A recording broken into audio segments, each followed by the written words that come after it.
Hello বন্ধুগণ, আমি সাধনা নতুন একটা ঝাঁকানাকা রেসিপিতে তোমাদের সবাইকে স্বাগত জানাই। কড়াইশুঁটির কচুরি তো অনেকবার খেয়েছো, বাট এইভাবে একবার কড়াইশুঁটির পরোটা বানিয়ে খেয়ে দেখতে পারো। বানানো যেমন সোজা, খেতেও তেমন টেস্টি হয়। রেসিপিটি বানানোর জন্য প্রথমে একটা মিক্সিং বোলের মধ্যে আমি 1 বাটি দিয়ে দেবো কড়াইশুঁটি। এখন যেহেতু শীতকাল, আর শীতকাল মানেই হচ্ছে কড়াইশুঁটি। কড়াইশুঁটি দিয়ে এইভাবে একবার পরোটা বানিয়ে খেলে বারবার বানিয়ে খেতে ইচ্ছে করবে। তো এখন এই 1 বাটি কড়াইশুঁটির মধ্যে আমি 3টে কাঁচা লঙ্কা দিয়ে দিলাম, তার সাথে হাফ ইঞ্চি মতো আদাকে একদম ছোটো ছোটো করে কেটে দিয়ে দিলাম। তার সাথে আমি 1 মুঠো দিয়ে দেবো ফ্রেশ ধনেপাতা কুচি। একটু ধনেপাতা দিলে পরোটার কালার, স্বাদ, গন্ধ সব মিলিয়ে জাস্ট দুর্দান্ত টেস্টি হবে।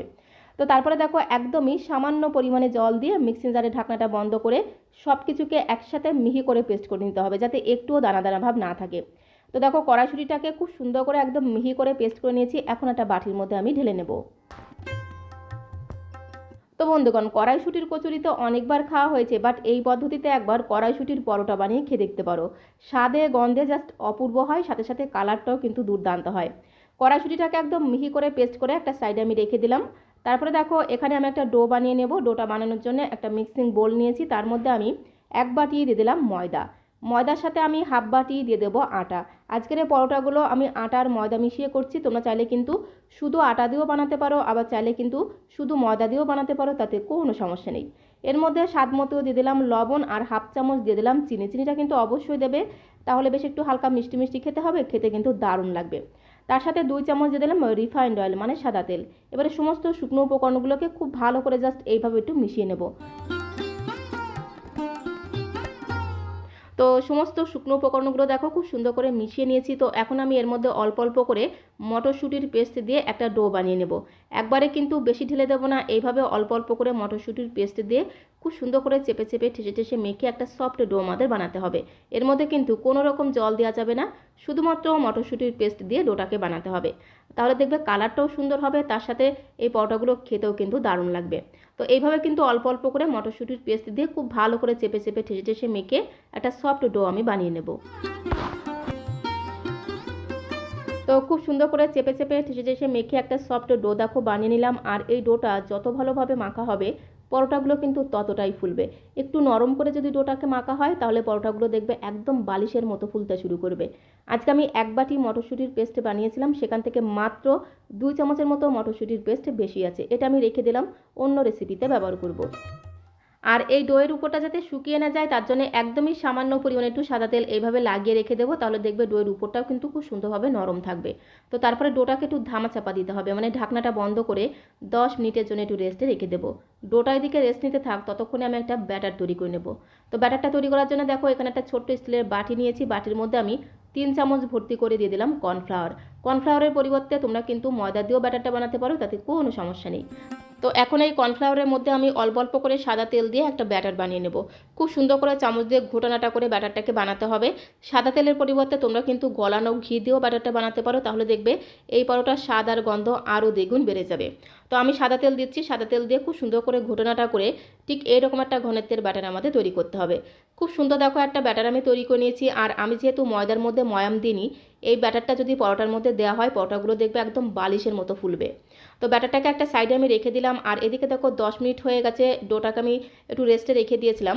10 মিনিট পরে ঢাকনাটা তুলে ডোটাকে আরও একবার খুব ভালো করে চেপে চেপে ঠেসে ঠেসে মেখে নিতে হবে। 10 মিনিট রেস্টে রাখার কারণে দেখবে ডোটা আরও বেশি নরম হয়ে যাবে। তো খুব ভালো করে মেখে নিতে হবে। মেখে নেওয়ার পরে ডো থেকে আমি লেচি কেটে নেব। রুটি বানানোর সময় আমরা যেরকম সাইজের লেচিগুলোকে বানাই, তার থেকে সামান্য একটু বড় করে দেখো লেচিগুলোকে কেটে নিলাম। একে একে আমি 5টার মতো লেচি বানিয়ে নিয়েছি। লেচিগুলোকে 2 হাতের তালুতে রেখে এইভাবে একটু গোল করে নেব। তো দেখো খুব সুন্দর করে লেচিগুলোকে আমি গোল করে নিয়েছি। তো এখন এই লেচিগুলোকে একটু বেলে নিতে হবে। তো বেলার জন্য দেখো এখানে আমি একটা বেলুন চাকি নিয়েছি। বেলুন চাকিতে একদমই সামান্য পরিমাণে একটু ময়দা ছড়িয়ে দেবো। তারপরে একটা করে লেচি নিয়ে ময়দার মধ্যে একটু কোট করে নেব। এপিট ওপিট উল্টে পাল্টে ময়দার সাথে একটু কোট করে নেব। তারপর একটা বেলনি দিয়ে খুব সুন্দর করে বেলে বেলে একটা বড় সাইজের রুটি বেলে নিতে হবে। এই রুটিটা কিন্তু একটু পাতলা করে বেলতে হবে, তাহলে পরোটাগুলো বানাতে সুবিধা হবে। তো এরকম করে খুব সুন্দর করে বেলে বেলে একটা বড় সাইজের রুটি আমি তৈরি করে নেব।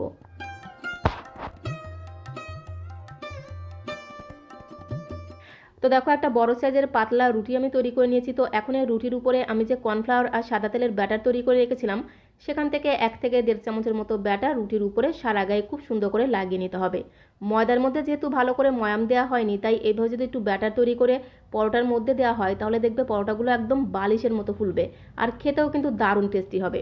তো এইভাবে দেখো ব্যাটারটাকে রুটির সারা গায়ে খুব ভালো করে লাগিয়ে নিলাম।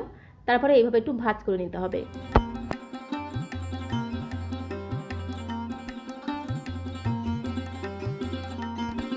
তো রুটিটাকে দেখো চারদিক থেকে ভাঁজ করে এরকম একটা চৌকো লেচি আমি তৈরি করে নিলাম। এই লেচির উপরে আবার একটু ময়দা ছড়িয়ে দিতে হবে। তারপরে আবারও খুব সুন্দর করে বেলে বেলে একটা চৌকো পরোটা আমাদের তৈরি করে নিতে হবে।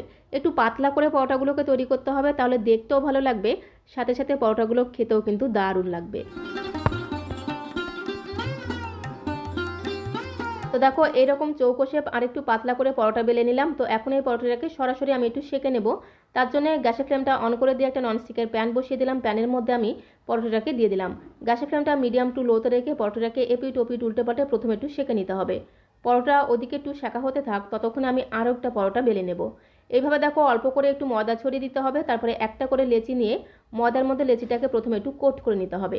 তারপরে খুব সুন্দর করে বেলে বেলে একটা বড় সাইজের পাতলা রুটি আমাদের তৈরি করে নিতে হবে। তারপরে যে কর্নফ্লাওয়ার আর সাদা তেলের ব্যাটার তৈরি করে রেখেছিলাম, সেখান থেকে 1 থেকে 1.5 চামচের মতো ব্যাটার রুটির উপরে দিয়ে খুব ভালো করে এভাবে একটু লাগিয়ে নিতে হবে।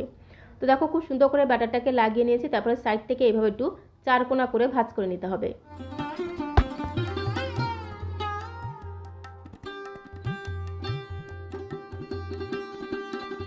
তো দেখো চারকোনা করে ভাঁজ করে নিলাম। উপর দিয়ে সামান্য পরিমাণে একটু ময়দা ছড়িয়ে দিতে হবে। তারপরে এটাকে একটু বেলে বেলে বড় সাইজের একটা পরোটা আমাদের তৈরি করতে হবে। একটু চৌকো করে বেলে নেব আর এরকম করে পাতলা করে বেলে নিতে হবে। আর কালারটা দেখো কত সুন্দর হয়েছে, বাচ্চারা কিন্তু ভীষণ পছন্দ করবে।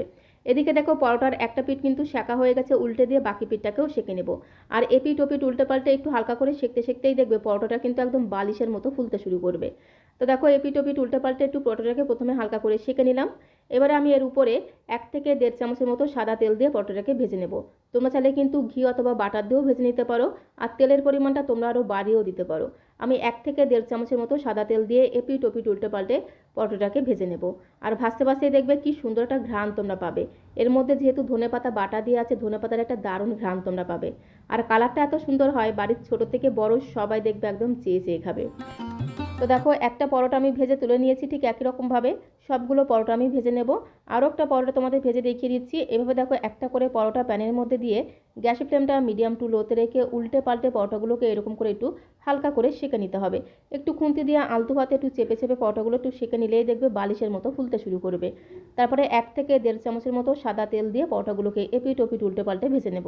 আমি সাদা তেলে পরোটাগুলোকে ভেজে নিচ্ছি, তোমরা চাইলে কিন্তু বাটার অথবা ঘিয়ের মধ্যেও ভাজতে পারো, তাহলে পরোটাগুলো খেতে আরও বেশি টেস্টি হবে।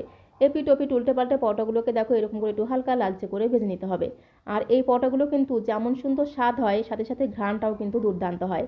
একে একে বেশ অনেকগুলো পরোটা দেখো ভেজে নিলাম। তারপর একটা প্লেটের মধ্যে আমি সাজিয়ে নেব। তো একে একে সবগুলো কড়াইশুঁটির পরোটা আমি ভেজে নিয়েছি। আর এই পরোটাগুলো দেখতে যতটা সুন্দর, খেতে কিন্তু তার থেকে অনেক অনেক গুণ বেশি টেস্টি হয়। আর এর মধ্যে অসংখ্য লেয়ার তৈরি হয়, সাথে সাথে ফ্লেভারটাও কিন্তু দুর্দান্ত হয়।